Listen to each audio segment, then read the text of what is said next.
So இந்த ஒரு வீடியோவில் வந்து நம்ம எந்த ஒரு புத்தகத்தை பற்றி பார்க்க போகிறோம் அப்படின்னா, கோடுகள் இல்லாத வரைபடம் எஸ் ராமகிருஷ்ணன் அவர்கள் வந்து எழுதியது. இந்த புத்தகத்தை பற்றி தான் வந்து நம்ம நிறையா ஒரு 7-8 வீடியோ வந்து அப்லோட் பண்ணியிருக்கோம். இது வந்து ஒரு 11 நபர்கள் வந்து பற்றியது. அதாவது யாத்ரீகர்கள் அப்படின்னு சொல்லுவாங்க. இந்தியாவுக்கு வெளியிலேருந்து இந்தியாவுக்கு உள்ளே வந்து இந்தியாவை பற்றி என்ன எழுதியிருக்காங்க, பிற நாடுகளை பற்றி என்ன எழுதியிருக்காங்க அப்படின்னு சொல்லி அவங்களோட புத்தகங்கள் பற்றியும் அந்த நபரோட பயணங்கள் பற்றியும் அந்த நபரோட வரலாறுகளை பற்றியும் வந்து இங்கே மென்ஷன் பண்ணியிருப்பாங்க. ஸோ நம்ம அவங்கள படிக்கும் போது அவங்க இந்தியாவை பற்றி என்ன எழுதியிருக்காங்க, 500 வருஷத்துக்கு முன்னாடி, 100 வருஷத்துக்கு முன்னாடி, 1000 வருஷத்துக்கு முன்னாடின்னு சொல்லி அவங்க என்ன இந்தியாவை பற்றி எழுதியிருக்காங்க, அவங்க என்ன புதுசாக வந்து பார்த்தாங்க அப்படின்றதையும் அந்த மனுஷங்க எழுதின புத்தகங்களையும் நம்ம தேடி படிக்கும்போது இன்னும் நிறையா விஷயம் தெரிஞ்சுக்கலாம் அப்படின்றதான் வந்து இந்த புத்தகத்தோட நோக்கமாக இருக்குது. பயணத்தை சார்ந்தே தான் அந்த புத்தகங்களும் இருக்கும். பட் இப்போ நான் புதுசாக ஒன்று படித்தேன், 11 நபர்கள் இருக்கும். இப்போ நான் ஒன்று படிக்கிறப்போ வந்து இவர் வந்து வெளிநாட்டு பயணிலாம் இல்லை, நம்ம இந்தியாவில் இருக்கிறவர் தான், இந்தியாவில் வந்து பிறந்தவர் தான். அவரோட பயணம் வந்து எப்படி இருந்துச்சுன்னு சொல்லி அதை பற்றி தான் பார்க்க போகிறோம். அவரோட அந்த பர்சனோட நேம் வந்து சதீஷ்குமார் அப்படின்னு சொல்கிறாங்க. ஸோ அவரோட பயணம், அவர் வந்து நடைபயணமாகி வந்து நிறைய நாடுகளுக்கு வந்து போயிருக்காரு. ஸோ இந்த சதீஷ்குமார் இவரோட பயணம் வந்து எதை வச்சு ஆரம்பிச்சிச்சு அப்படின்னா வந்து அணு ஆயுதங்கள் வந்து யூஸ் பண்ணக்கூடாது அப்படின்றத வச்சும், சமாதானம் வந்து இந்த உலகத்துக்கு முக்கியம் அப்படின்றத வச்சும் தான் வந்து இவரோட நடைபயணத்தை வந்து ஆரம்பிச்சிருக்காரு. பட் அதுக்கு முன்னாடி இவர் வந்து ஒரு பெரிய துறவியாக இருந்திருக்காரு. 8-9 வருஷம் வந்து துறவு நிலையில் இருந்திருக்காரு. அதுக்கப்புறம் ஒருத்தரை போய் சந்திக்கிறாரு. அவர் இந்த உலகத்தில் வந்து என்ன பண்ணார், இந்த ஒரு நாட்டில் வந்து என்ன பண்ணார் அப்படின்னா, இந்த இந்தியாவில் உள்ள எல்லா இடத்துக்குமே போய் அவங்க யாரெல்லாம் வந்து நிலம் அதிகமாக வச்சுருக்காங்களோ அவங்கள்ட்ட இருந்தெல்லாம் வாங்கி இல்லாதவங்களுக்கு வந்து கொடுக்குற ஒரு இயக்கத்தை வந்து பண்ணிக்கிட்டு இருந்தார். அதுவுமே வந்து ஒரு பெரிய வரலாறு. அதை நான் வந்து போக போக சொல்கிறேன். அது வந்து எனது இந்தியா புத்தகத்தில் கூட வந்து அவங்கள பற்றி மென்ஷன் பண்ணியிருப்பாங்க. ஸோ அந்த மாதிரி ஒருத்தர் வந்து இவர் போய் இணைகிறாரு. அவர் கூட வந்து ஒரு பயணமாக பண்ணுறாரு. அப்போ தான் வந்து ஒரு நியூஸை வந்து கேள்விப்படுறாரு. இந்த மாதிரி ஒரு 90 வயசில் ஒருத்தர் வந்து அணு ஆயுதங்களுக்கு அகென்ஸ்டாக வந்து போராட்டம் பண்ணி 90 வயசில் வந்து ஒருத்தர் வந்து கைது செய்யப்படுறாரு வேறு ஒரு நாட்டில் அப்படின்னு சொல்லி அந்த நியூஸை வந்து இவர் வாசிக்கிறாரு. அப்போ தான் வந்து இவர் ஒரு இயக்கத்தை சார்ந்து போயிட்டு இருக்காரு. அவர்கிட்ட கேட்குறாரு, இந்த மாதிரி 90 வயசில் வந்து ஒருத்தரை வந்து அரெஸ்ட் பண்ணுறாங்க, அணு ஆயுதத்துக்காக எதிராக போராடுறாரு அப்படின்றக்கப்ப நானுமே அதுக்காக பண்ணுறேன் அப்படின்னு சொல்லி அந்த ஒரு 23-24 வயசில் வந்து அந்த இயக்கத்தை விட்டு வெளியில் வந்து அந்த இயக்கத்தோட நடத்தினவரோட ஒரு ஒப்புதலோட வந்து கிளம்பி போகிறாரு. அந்த மாதிரி ஒரு பயணப்பட்ட ஒரு சதீஷ்குமார் அப்படின்ற ஒரு நபரை பற்றி தான் வந்து இந்த ஒரு புத்தகத்தில் பார்க்க போகிறோம். இந்த ஒரு பகுதியிலையுமே பார்க்க போகிறோம். அவர் எழுதின புத்தகத்தையுமே வந்து இங்கே மென்ஷன் பண்ணியிருக்காங்க. ஸோ இதுதான் வந்து நடக்க போகுது. இதை வந்து எப்படி எஸ் ராமகிருஷ்ணன் ஆரம்பிக்கிறார் அப்படின்னா வந்து, எஸ் ராமகிருஷ்ணன் வந்து ஒரு பயணமாக வந்து பயணம் பண்ணிட்டு இருக்காரு. அப்போ ஒருத்தர் என்ன பண்ணுறாரு, அவர்கிட்ட வந்து இந்த மாதிரி சதீஷ்குமார் பற்றி உங்களுக்கு தெரியுமா, அவர் எழுதின புத்தகங்கள் வந்து நீங்கள் படிச்சிருக்கீங்களா, அவரோட பயணங்கள் பற்றி உங்களுக்கு தெரியுமான்னு சொல்லி அவரோட நண்பர் வந்து எஸ் ராமகிருஷ்ணன் சொல்லியிருக்காங்க. ஸோ அவருமே வந்து நிறைய விஷயம் அவங்கள்ட்ட கேட்டு தெரிஞ்சுக்கிட்டு இருக்காரு. டெல்லியில் வந்து ஒரு கடைவீதியில் வந்து அவருக்கு அந்த சதீஷ்குமார் அவரோட புத்தகம் வந்து கிடைச்சிருக்கு. அந்த புத்தகத்தை வந்து புரட்டி பார்த்துக்கிட்டு இருக்கும்போது அவர் வந்து ஒரு நாள் 2 நாள் வந்து அதை படிச்சுக்கிட்டே இருந்தார். அந்த அளவுக்கு வந்து அவ்வளோ பயண அனுபவங்கள்லாம் இருந்துச்சா. அதுக்கு என்ன சொல்கிறார் அப்படின்னா வந்து, ஒரு பறவை வந்து நிறைய தேசங்களுக்கு போகுது, அது பார்த்தது எல்லாத்தையுமே வந்து அதனால யார்கிட்டையுமே சொல்ல முடியாது. ஆனால் அந்த சதீஷ்குமார் வந்து நிறைய தேசங்களுக்கு வந்து நடந்தே போயிருக்காரு. அவர் பார்த்தது எல்லாத்தையுமே வந்து அவ்வளோ அழகாக சொல்லியிருக்காரு. அவர் பயணத்தில் வந்து மனுஷங்களை வந்து எப்படி நம்பணும், மனுஷ நம்பிக்கையை பற்றி அவ்வளோ சொல்லியிருக்காரு. அவரோட பயணமே வந்து சமாதானத்தை நோக்கியும் அணு ஆயுதங்களை வந்து நம்ம யூஸ் பண்ணக்கூடாது அப்படின்றத நோக்கியும் இருந்துச்சு அப்படின்னு சொல்லி அதை அவரை பற்றி சொல்ல ஆரம்பிச்சுட்டு, முக்கியமாக ஒரு விஷயம் வந்து ரொம்ப ரொம்ப அழகாக சொல்லியிருப்பாருன்னா வந்து, அவரோட புத்தகங்களை வந்து நான் அவரோட புத்தகத்தை வந்து நான் மூடி வச்சாலும் ஆனால் என் மனசுக்குள்ள வந்து அவரோட புத்தகம் வந்து புரண்டுக்கிட்டே தான் இருந்துச்சுன்றாரு. இந்த ஒரு இதே வந்து அவ்வளோ அழகாக இருக்குது. இது ஏதாச்சும் ஒரு புக்கு வந்து உங்களை டிஸ்டர்ப் பண்ண மட்டும் தான் இந்த மாதிரி வந்து சொல்ல முடியும். என்ன சொல்லியிருப்பாரு அப்படின்னா வந்து, அவரோட புத்தகத்தை நான் படித்து மூடி வச்சிட்டாலும் ஆனால் என்னோட மனசுக்குள்ள வந்து அவரோட புத்தகம் வந்து புரண்டுக்கிட்டே தான் இருந்துச்சு. அந்த அளவுக்கு வந்து அவரோட பயணங்கள், அவர் சொன்ன விஷயங்கள் வந்து அவ்வளோ அழகாக இருந்துச்சு சொல்லி அவரை பற்றி ஆரம்பிக்கிறாரு. அவர் வந்து ரொம்ப ரொம்ப ஒரு ஆச்சாரமான குடும்பத்தில் வந்து பிறந்தவர், கடவுள் நம்பிக்கை வந்து ரொம்ப ரொம்ப அதிகமாக இருக்கு அப்படின்னு சொல்லிட்டு அந்த குடும்பத்தை பற்றி ஆரம்பிக்கிறாரு. நான் அதையுமே வந்து நான் சொல்கிறேன். சதீஷ்குமார் ராஜஸ்தானில் உள்ள ஒரு சிறிய கிராமம் ஒன்றில் சமண குடும்பத்தில் பிறந்தவர். ஆச்சாரமான குடும்பம், சமணப்பற்று அதிகம் கொண்டவர்கள். அவரது அம்மா ஒரு நாள் சாப்பிடுவதும் மறுநாள் பட்டினியாக இருப்பதுமாக வாழ்ந்து கொண்டிருந்தார். சாப்பிடும் நேரங்களில் கூட கீரை, பால் போன்ற இயற்கையான உணவுகளை மட்டுமே சாப்பிடக்கூடியவர். எளிமையான உடை, தேவைக்கு குறைவான உணவு, கோபம், ஆத்திரம், வெறுப்பு தவிர்த்து அன்பும் கருணையும் நிரம்பிய வாழ்வு முறை என்று வளர்ந்த சதீஷ்குமார் சிறு வயதில் மதப்பற்று மிகுந்த துறவியாவது என்று முடிவு செய்தார். வீட்டிலும் அனுமதிக்கவே சமண துறவியாக 9 ஆண்டுகள் துறவு வாழ்க்கையை மேற்கொண்டார். அப்போது காந்தியின் சீடரான வினோபாவே அப்படின்றதா வந்து இதுக்கே வந்து ஒரு பெரிய வரலாறு இருக்கு. நான் முன்னாடியே சொன்னமே வந்து எனது இந்த புத்தகத்தில் வந்து இந்த வினோபாவா அப்படின்ற ஒரு பற்றியே வந்து ஒரு பெரிய வரலாறு இருக்கு. இந்த மாதிரி வந்து ஒரு சமண துறவியா வந்து ஒரு 9 ஆண்டுகள் பயணப்பட்டிருக்காரு அவரோட ரொம்ப ரொம்ப சின்ன வயசுல. அதுக்கப்புறம் வந்து இந்த காந்தியோட ஒரு இதில் தான் வந்து இன்ஸ்பயர் ஆகி தான் வந்து அந்த வினோபாவா அப்படின்றவர் வந்து காந்தியோட சீடராக தான் வந்திருக்காரு. ஸோ அவர் என்ன பண்ணியிருக்காருன்னா, அதாவது இந்த இந்தியா ஃபுல்லாக வந்து நடைபயணம் மேற்கொண்டு யார்கிட்டலாம் வந்து அதிகமாக நிலம் இருக்கோ நல்ல பிரபுகள்கிட்ட இருந்து கெஞ்சி வாங்கி யாரெல்லாம் வந்து அந்த ஊர் மக்கள்ல வந்து நிலமே இல்லாமல் இருக்காங்களோ ரொம்ப ரொம்ப கஷ்டப்பட்டு இருக்காங்களோ அவங்களுக்கு வந்து நிலத்தை வாங்கி கொடுப்பாரு. அதை வச்சு நீங்கள் விவசாயம் பண்ணிக்கோங்க, ஏதாச்சும் ஒன்று பண்ணிக்கோங்கன்னு.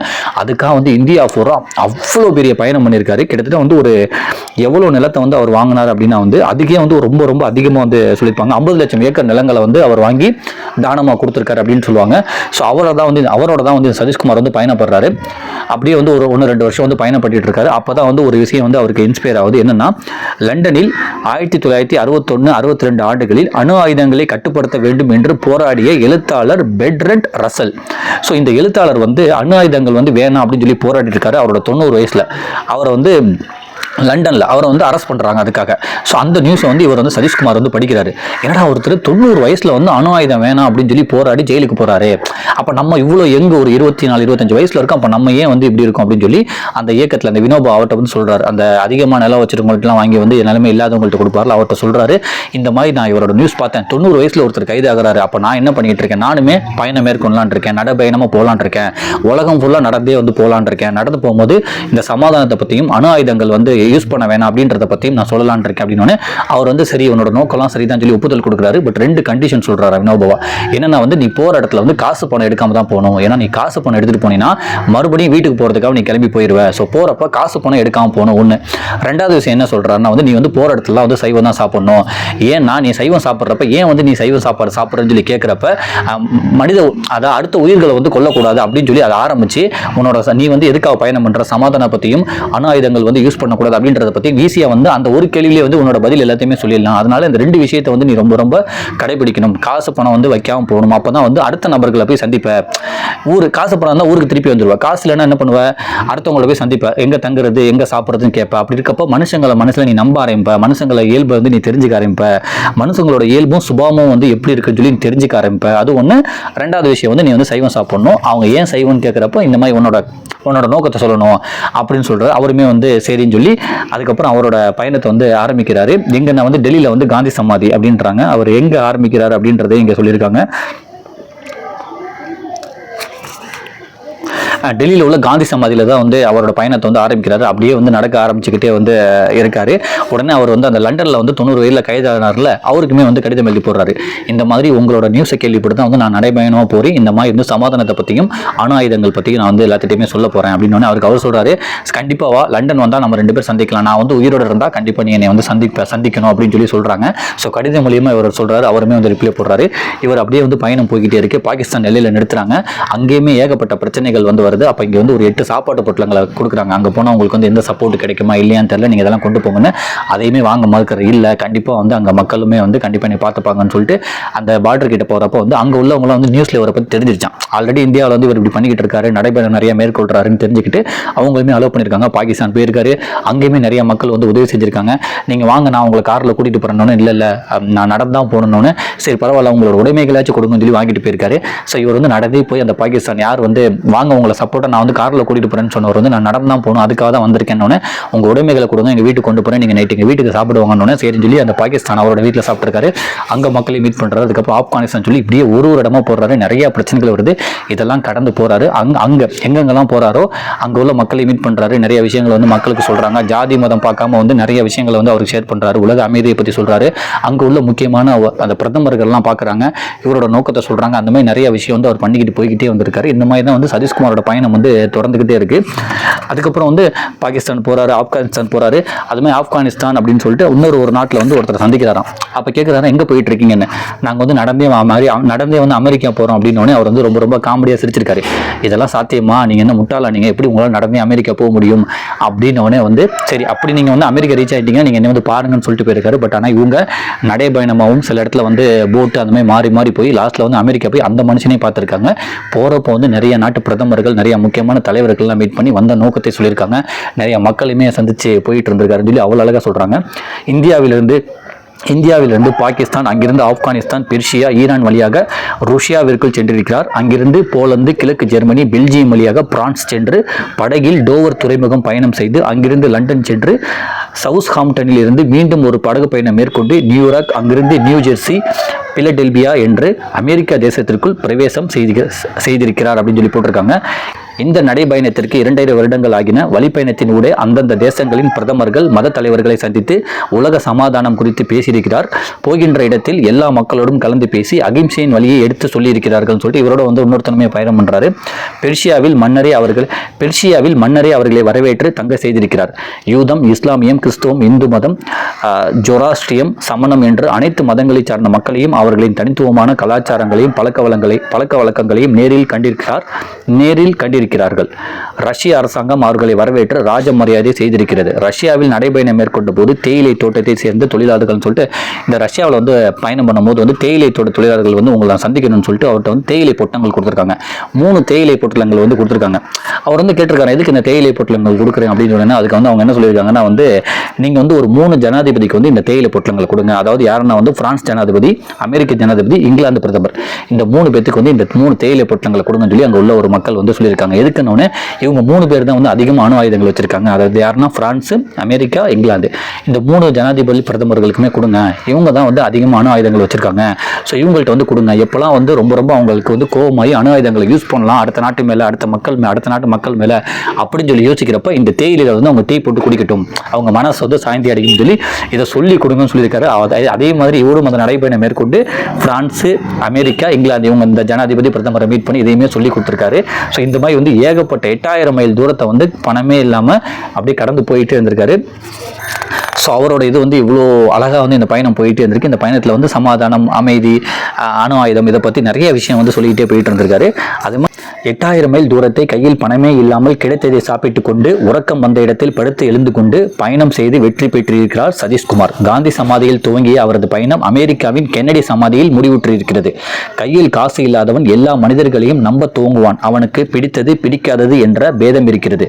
அத்தோடு காரணமில்லாமல் நமக்குள் வளர்ந்து போயிருக்கும் பயம், வெறுப்பு, துவேஷம் யாவும் வடிந்து போய்விடும். எவ்வளவு மாறுபட்ட நிலக்காட்சிகள், இயற்கையின் வண்ணங்கள், வேறுபட்ட வாழ்வை மேற்கொள்ளும் மக்கள் என்று அறிந்து கொள்ள முடியும். இதுதான் என் பயணத்தின் கண்டு அடைந்த சாராம்சம் என்கிறார் சதீஷ் அப்படின்னு சொல்லிட்டு அவர் இன்னொரு 3 விஷயத்தை ரொம்ப அவரோட பேட்டியில் சொல்லுவாராம். அதாவது கேரிங், ஷேரிங், டேரிங்னு ரொம்ப எல்லாத்தையுமே பார்த்துக்கோங்க. அதாவது ரொம்ப எல்லாத்தையுமே கேர் பண்ணுங்க.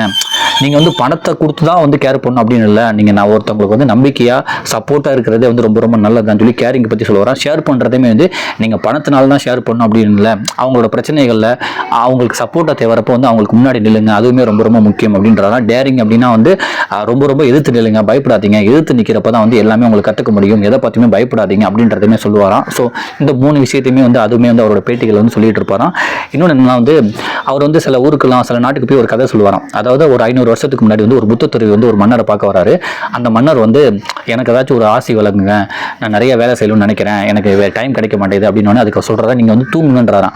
அதுக்கு அந்த மன்னர் கோவமாறாராம். நான் அதிகமாக தூங்குறதுனால தான் எனக்கு நிறைய என்னோட வேலைகளை முடிக்க முடியாமல் நான் நைட் நினச்சி என்னோட வேலைகள்லாம் முடிச்சுட்டு இருக்கேன். நீங்கள் மறுபடியும் என்னை தூங்குங்கன்னு சொல்கிறீங்களே அப்படின்னு.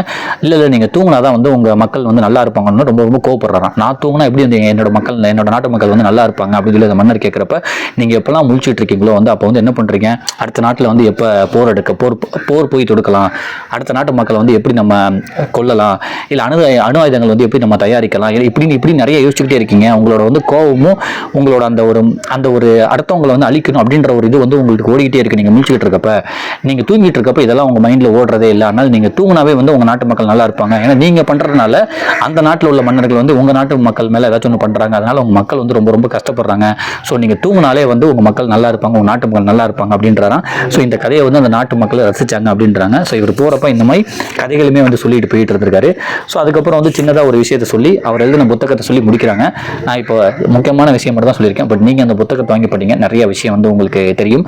சதீஷ்குமார் அவர் எழுதின புத்தகத்தையும் வாங்கி படிங்க, அதுவுமே உங்களுக்கு நிறைய விஷயங்களை சொல்லிக் கொடுக்கலாம். இந்த கதையை மக்கள் ரசித்து பாராட்டி இருக்கிறார்கள். உலகம் முழுவதும் அணு ஆயுதம் கையில் வைத்திருப்பவர்கள் இந்த மன்னரை போல நீண்ட நேரம் உறங்க வேண்டியவர்கள். அவர்கள் விழித்திருப்பது உலகத்திற்கு ஆபத்தானது என்று சொல்கிறார் 70 வயதை கடந்த சதீஷ்குமார். இவரது த பாத் வித்தவுட் டெஸ்டினேஷன் புத்தகம் பாடமாக வைக்கப்பட வேண்டிய ஒன்றாகும். இவரது எ பாத் வித்தவுட் டெஸ்டினேஷன் என்ற புத்தகம் பாட புத்தகமாக வைக்கப்பட வேண்டிய ஒன்றாகும். மண்புழுக்கள் கூட தன் உடலை இழுத்து கொண்டு ஒரு இடம் விட்டு மற்றொரு இடம் ஊர்ந்து கொண்டுதான் இருக்கிறது. மனிதர்கள் மட்டும்தான் தன் இருப்பிடத்திற்கு வெளியில் உலகமில்லை என்று நினைத்து கொண்டிருக்கிறார்கள். அத்தோடு சுய லாபங்களுக்காக இயற்கை வளங்களையும் காரணமின்றி அழித்துக் கொண்டிருக்கிறார்கள்.